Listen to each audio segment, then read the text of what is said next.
Daily taste the daily. చూస్తూ ఉండగానే వారం రోజులు మళ్ళీ గడిచిపోయాయి. గత వారం వచ్చిన సినిమాల్లో ఒక్క రాజు వెడ్స్ రాంబాయ్ తప్పితే మిగిలిన ఏ సినిమా కూడా అంత సౌండ్ చేయలేకపోయింది.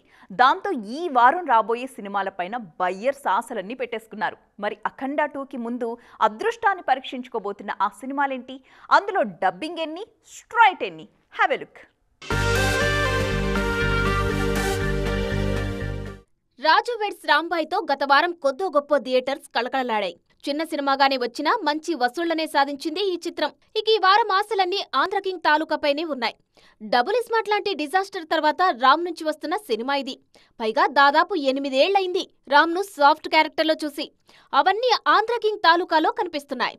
మిస్ శెట్టి మిస్టర్ పోలిశెట్టి లాంటి హిట్ తర్వాత మహేష్ బాబు తెరకెక్కించిన సినిమా ఆంధ్ర కింగ్ తాలూకా.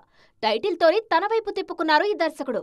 ఫ్యాన్ హీరో మధ్య ఉండే ఎమోషనల్ బాండింగే ఈ చిత్ర కథ. ట్రైలర్ కు రెస్పాన్స్ బాగా వచ్చింది. ఈ సినిమాలో నువ్వుంటే చాలు పాట రాయడమే కాకుండా పప్పీ షేమ్ పాట పాడారు రామ్. నవంబర్ 27న వస్తుంది ఆంధ్ర కింగ్ తాలూకా. రామ్ కు పోటీగా ఈ వారం కీర్తి సురేష్ వస్తున్నారు. ఆమె నటించిన రివాల్వర్ రీటా నవంబర్ 28న విడుదల కానుంది. చాలా వాయిదాల తర్వాత వస్తుంది ఈ చిత్రం. ఇక ధనుష్ హిందీ సినిమా తేరే ఇష్క్ మే తెలుగులో అమరకావ్యంగా వస్తుంది. ఆనంద్ ఎల్ రాయ్ తెరకెక్కించిన ఈ చిత్రంలో కృతి సనన్ హీరోయిన్. ఇది కూడా నవంబర్ 28నే రానుంది. ఈ త్రిముఖ పోటీలో విజయం ఎవరిని వరిస్తుందో చూడాలి.